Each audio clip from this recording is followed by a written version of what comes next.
Jamaica on the one TV channel that came on at 4 o'clock in the afternoon. And the show was on Saturday, and it was called Ring Ding, and we called her Miss Lou. One of the admonitions that continues to stick with me is walk good. Walk good clearly violates the rules of English grammar. Good is an adjective. The appropriate modifier of the verb should be well. But that's not the point. Walk good is not intended to be an example of Her Majesty the Queen's English spoken correctly. Rather, it is understood as an admonition to take care of yourself as you go, to live in such a way that you will remain in one piece until we meet again.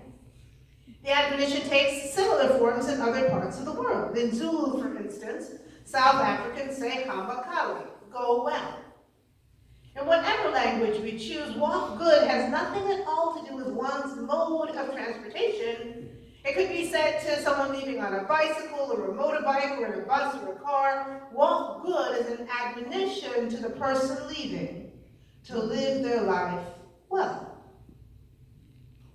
Ephesians 4 is often translated this way: live your life worthy of the calling to which you have been called.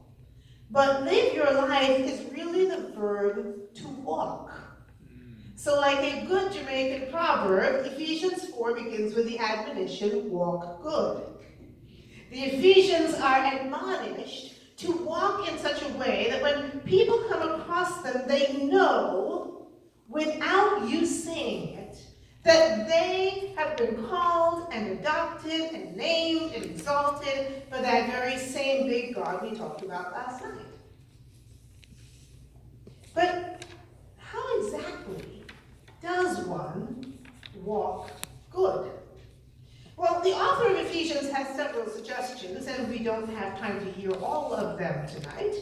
However, I'd like to highlight 6 of them in tonight's lecture, which are from chapter 4, verses 1 to 16. The rest of them I'll leave to you to read at your leisure.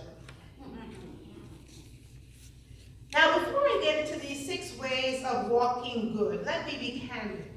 Ephesians is a difficult book for me. It is difficult not because of its theology, but because of its anthropology. Ephesians, you see, is one of those New Testament books that contains the words, slaves, obey your masters. Words that sound with the violence of the chain and the lash, the hunting dog and the lynching tree in a special way in this region of the United States, even as they echo through the nation.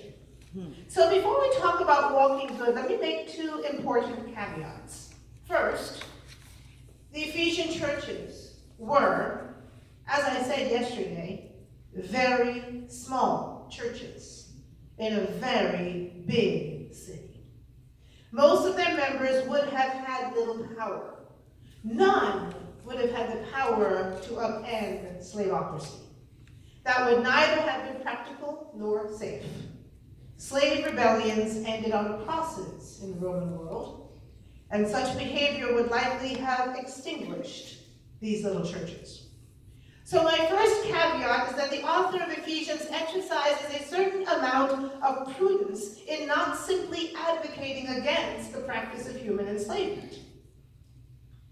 At the same time, my second caveat is this: the author was human, not divine. As such, he and we must be held accountable for our lack of courage when facing clear human injustice. To the extent that this author saw trafficking and enslavement of human beings as consonant with the gospel of the emancipating Son of God, this author lacked moral courage. And insofar as we allow for such trafficking and enslavement to continue in our names today, we are equally as complicit. Perhaps for this reason, the first marker of what it means to walk good is to walk with humility. Now, humility can be a dangerous virtue. It can lead to that kind of self-abasement that and makes one think less of themselves. Such humiliation can leave a person vulnerable to abuse, both verbal abuse and physical abuse. However, this cannot be the meaning of the author of Ephesians. For the mark of humility is whether it is worthy of the high calling to which we have been called. And the high calling that this author has described does not come from a Christ who exalts, who crushes the weak, and does not exalt them. To take a page from a letter that we're pretty sure Paul actually wrote, a good definition of humility is simply this: not thinking of yourself more highly than you ought to. As I like to tell my 6-year-old, it's like this: you are special, just like everybody else. Perhaps another way to describe what it might mean to walk humble is to tell you a story. There may be some stories tonight. This one is about my friend, singer-songwriter David Lamont. I'm sure he won't mind me telling the story because he tells it in his concerts. Among many of his amazing qualities, David is a community organizer, a peacemaker, a freedom fighter. He stands up on behalf of the poor and forgotten. More than most people I know, he puts his body on the line to help those who cannot help themselves. And his audiences know this about him. They come to hear him because of who he is. And yet, in the middle of a concert, David will wonder aloud whether he would have stood on the right side of history during Jim Crow. His audience, of course, thinks he would have, but then he tells about finding his ancestors' clan robes. David's confession is this: I want to walk good, but I don't pretend that I would have made all the right choices in the past. And by extension, I don't pretend that I make all the right choices now. But David keeps on walking with a clear-eyed understanding both of his limitations and of all of ours. Walk with humility. Now, in addition to walking with humility, a second quality of our call to walk good is gentleness. Our call from our very big, very strong, very exalted God is not violent vengeance, but gentleness. We are to treat one another and all of God's good creation with a gentleness perhaps informed by our clear-eyed self-understanding of who we are, our strengths and our weaknesses, and our identity as images of God walking in God's garden, which God created and God called good. Walking with gentleness means finding ways to be with each other and with all of God's creation that does no harm, that calms fear and brings mutual understanding. On Tuesday past, I had the privilege to see the remarkable Broadway musical, Come From Away. Has anybody seen that? Okay. The musical relates the true story of the people of Gander, Newfoundland, a town of about 7,000 people that found itself hosting an additional 7,000 people when 38 flights were grounded there after 9/11. 38 transatlantic flights headed to the US were stopped at the Gander Airport. Flights full of people from all around the world, many of whom did not speak English and were terrified. In one of the scenes from the musical, the passengers have finally been let off the planes after about 28 hours on board. They have been boarded into buses in the middle of the night and are driving through rural Newfoundland in pitch darkness to shelters they cannot see. They do not know yet what has happened in New York or Pittsburgh or Washington, D.C. They do not know where they are going or why. The bus driver tells the story this way, and I'm going to shorten it for our purposes tonight. Every school bus we got is going back and forth all night, out to the Salvation Army camp. We've delivered passengers from Germany, England, and France, and around 3 in the morning, my bus is designated to take all these African people out there. Later he goes, finally, out of the darkness, my bus arrives at the Salvation Army camp. The story then shifts into the voice of Muhumuza, one of the passengers of the story. We pass through a large gate, and the bus pulls to a stop. And through the windows, out there in the darkness, we see all these people coming out of the buildings. And the bus driver picks up the tale again, explaining to the audience, we rarely use them, but everyone's dusted off their Salvation Army uniforms to welcome these people. And Muhumuza's voice returns, there are soldiers everywhere. The man at the front opens the door. You see the problem, right? The bus driver and his people are trying to walk good, trying to do their very best to make frightened and lost and stranded people welcome in their little towns. We can even say they're walking in humility, putting on their finest outfits, their Salvation Army uniforms, to treat these stranded passengers as honored guests.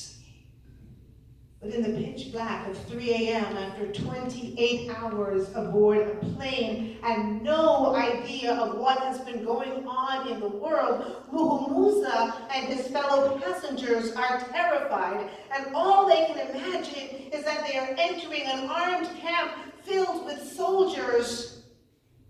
And that's when Garth, the bus driver, chooses to walk with gentleness. He picks up the story.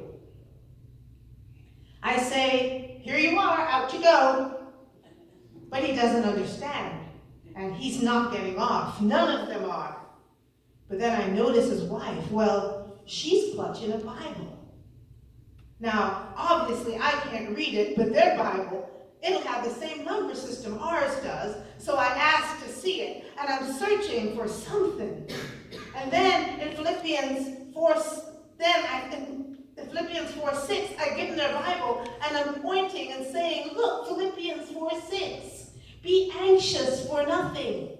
Be anxious for nothing. At that moment, the music stops, and both Garth and Muhumuza say together, and that's how we started speaking the same language. The call to walk good is a call not only to humility, but also to gentleness, to finding ways to speak the same language as someone who appears to be a stranger, the same language as the earth and the rest of the God's created order, the same language as the restless toddler in his father's arm, the same language as the older person struggling to remember, the overcommitted, deeply invested church volunteer, the nun and the done and the hurt. This is the kind of gentleness that reduces fear. It gives hope and assurance and a way forward when we feel as lost as passengers stranded in a strange place on a school bus at 3 a.m., facing what looks like an armed camp.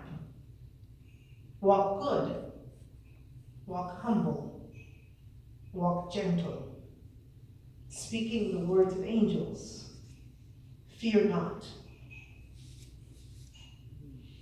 Of course, speaking the same language does not mean we will all agree, nor that we will ever agree. Therefore, walking good requires loving forbearance. Loving forbearance, or just plain bearing with one another in love, as the NRSV puts it, is more than simply rolling one's eyes at each other and then muttering, bless your heart, under our breaths. Yes, I did live here for 14 years, I know you all. It is fundamentally about recognizing that our little church is not a group of individuals. but in a small way, a microcosm of Christ's body. Loving forbearance does not mean that we allow one another to be abusive, to be racist or sexist or ableist or homophobic, but it does mean that insofar as we as a body are trying to walk in humility, with clarity about our strengths and growing edges, insofar as we are trying to walk gently, proclaiming peace to God's creation, then to that extent, we should find loving ways to bear with one another as we try to walk good. We don't all learn to walk at the same pace. This is not my son, or it could be, but it doesn't happen to be. My son was 14 months when he finally let go, walked away from me, and then laughed as if the joke had always been on me. Other children were 9 or 10 months. Still others, 15 or 16 months. Yet as parents, we don't berate our child because they aren't able to do what others can do. We encourage them as they try to stand. We cheer them on as they bounce up and down. And when they finally walk, we celebrate with deep affection and honest joy. Not some cynical eye roll and a muttering breath about how long it took them. We literally are watching them grow more fully into who they are as a person and a child and an image of the living God. And that, my friends, is what I think loving forbearance means. For the truth is, we are all toddlers in the faith, individually, but also we little churches are all toddlers in the faith. And like toddlers, we can react inappropriately, hitting out instead of sharing, throwing tantrums when we should be patient. I don't mean this about individual believers, but about congregations and presbyteries and synods and denominations. Ephesians was written to groups more than to individuals. But as groups, striving to live our truth in humility with gentleness, walking good means tackling those hard issues that scare us with loving forbearance, knowing that we are trying to find our feet, knowing that we will stumble and fall and stand and sit until one day we learn to walk. Can we adopt this kind of loving forbearance, leaning in with hopeful anticipation even as we learn to walk with issues like racism and poverty and homophobia and immigration and freedom of belief and religious pluralism and the climate emergency, the needs of veterans? Can we adopt loving forbearance for neighbors who don't vote as we do, or think as we do, or love as we do, or pray as we do? Can we adopt loving forbearance for our congregation? Giving room both to those who want to raise their hands in worship and those who want to fold them in prayer. Giving room to those who want to be still before the Lord and those who want to clap their hands with the psalmist. Can we walk with loving forbearance, even as we discuss the color of the pews, or whether or not to buy the new hymnal, or even whether we should stay open or merge with another congregation?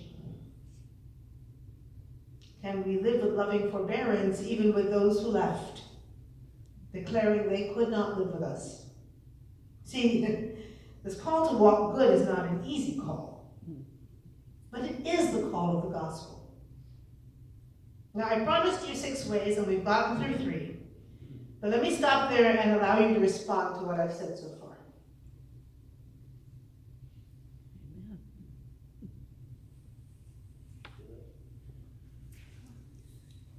Breathe out. Yes, ma'am.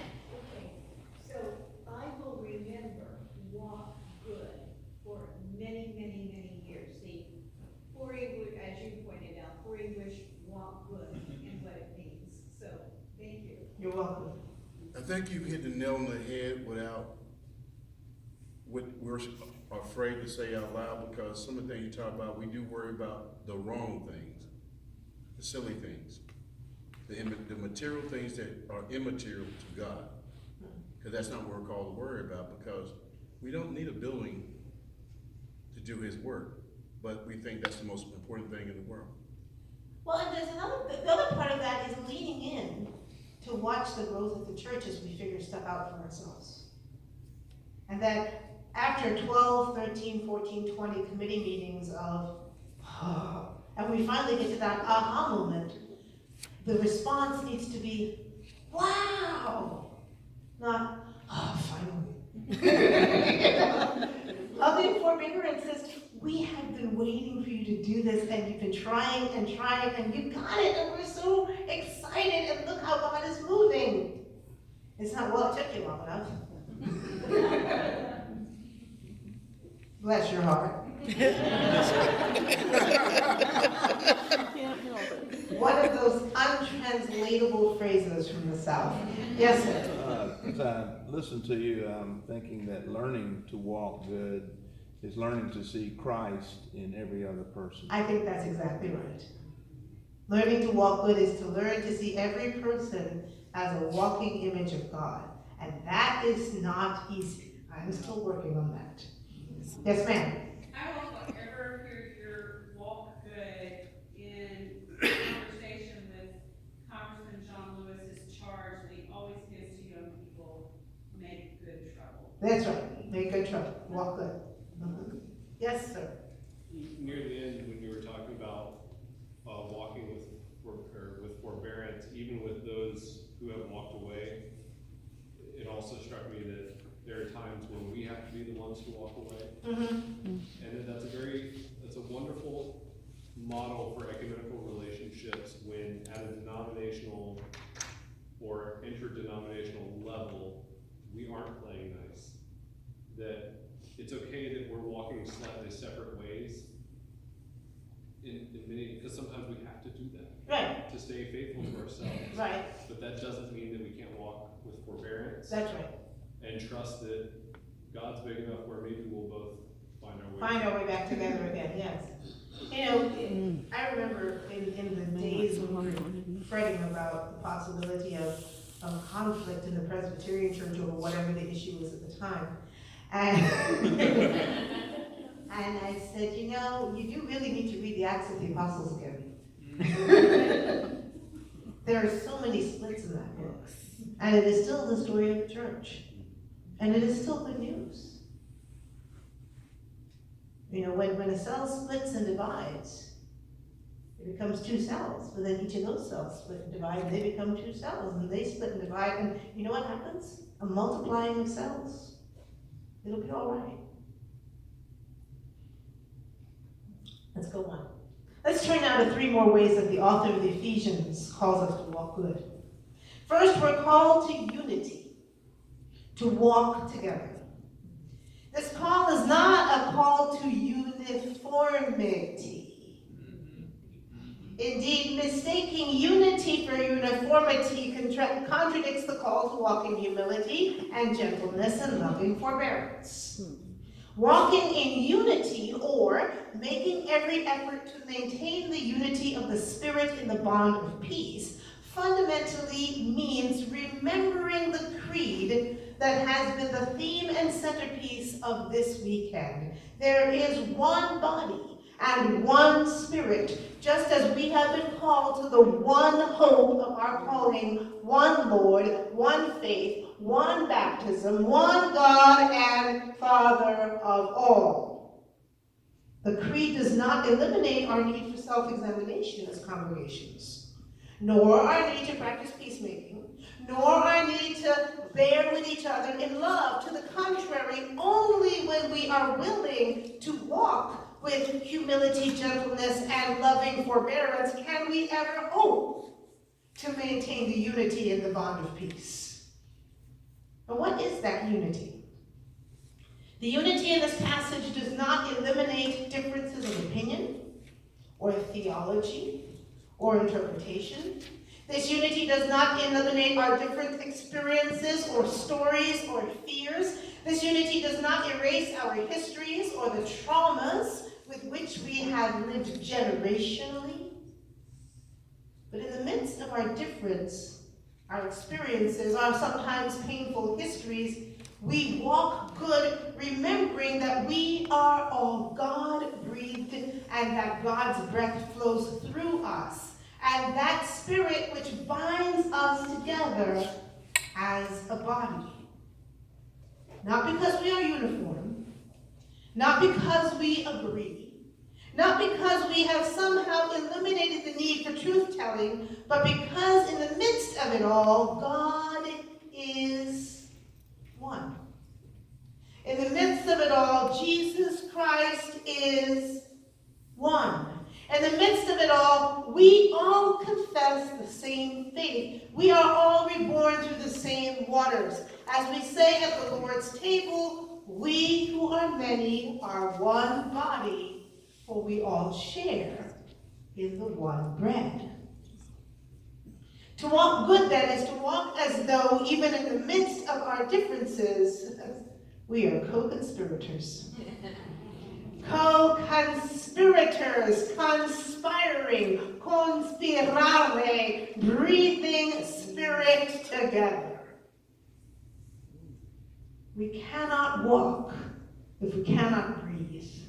We cannot breathe without the gift of God's Spirit flowing in and through us, calling us to life and breath. So like the enslaved Africans and their descendants who worked this land in years gone by, we sing to each other, walk together, children, don't you get weary. Walk together, children, don't you get weary. Walk together, children, don't you get weary. There's a great camp meeting in the promised land. Oh, walk together, children, don't you get weary. Walk together, children, don't you get weary. Walk together, children, don't you get weary. There's a great camp meeting in the promised land. Now, the author of Ephesians then takes what feels like a bit of a diversion. In fact, it feels like such a diversion that people stop reading at that point and think the story's done. He describes Christ as one who ascended and then descended. As you can imagine, scholars debate what this might mean. Some think that this describes the incarnation of Christ, that incarnation that John's gospel teaches. The Word became flesh and dwelt among us. Others think that Christ's descent tells the story of Christ's death and burial, that he, like us, was dust and laying in the dust just as we shall be. Still others see this passage as describing Christ going down to the realm of the dead, to the place where the souls of all who had gone before are resting to bear witness to them. This is a picture of Christ testifying to Adam and Eve. Okay? It's called the harrowing of hell. Okay? To bear witness to them, to give them hope of God's eventual victory over sin and even over death. Here's what I think. I don't think this is a diversion at all. I think in describing the Christ who ascended and descended, the Christ who sits at the right hand of that very, very big God, the Christ who has reached as far into the depths as any of us can imagine, whether those depths are physical, emotional, or spiritual, the author is reminding us that to walk good means to walk with Christ. And to walk trusting that Christ always walks with us, no matter to what height or to what depth we may go. Christ is the gift giver in Ephesians, and so walking good is walking with Christ, trusting that through Christ God will provide for us wherever we need, no matter how high or how low we go. Notice how this part of Ephesians ends. And here, I'm going to translate it directly from the Greek. I'm not going to read the Greek, I'm going to translate it. Now, he gave, on the one hand, apostles, but moreover, prophets, additionally evangelists, and then shepherds and teachers. So, this gift of God to the people of God? We are. To walk good is to walk in the full awareness that we are God's gift to the church. Not because we are perfect, but insofar as we are humbly self-aware. We are God's gift to the church, not because we can exchange injustice for injustice, but because we make peace with gentleness. We are God's gift to the church, not because we cling to some unattainable uniformity, but because we practice a generous, loving forbearance with one another. We are God's gift to the church as we walk together with a Christ who never leaves us. And the gift is this, that we speak the prophetic word. The word that analyzes the world and proclaims God's justice, God's loving kindness, and God's inbreaking in a world that needs to hear good news. When we, like William Barber and Michael Curry and Jim Wallace, stand up and declare that Republican or Democrat, we follow a Christ who was a refugee and a migrant, who blessed the poor and proclaimed that the rich had to share what they have, who challenged the rulers and cared for the sick and the dying, we walk in our calling to be God's gift to the world. We walk good. And this is also the gift, that we proclaim the good news of Jesus Christ, and also the good news of the church as a place of welcome and acceptance and healing and transformation for all people. This was the call of my sister's godmother, a very white Presbyterian elder and widow named Mary Elizabeth Scott Pease. Eisenhower generation. She helped found this church that she attended until the day she died in the living room of her house. And she built that church one zucchini bread and one pizza making afternoon and one friendly neighborhood chat at a time. And I'm sure that many of the great-grandchildren of that church trace their parents' and grandparents' and great-grandparents' baptism to Mary Pease's zucchini bread. But here's the challenge. If we're only interested in bringing in the people who don't want to come, we'll be frustrated. Find those who are looking for a place to belong. Christians from other countries who may not speak your language, but whose Bibles contain Philippians 4:9. Yes.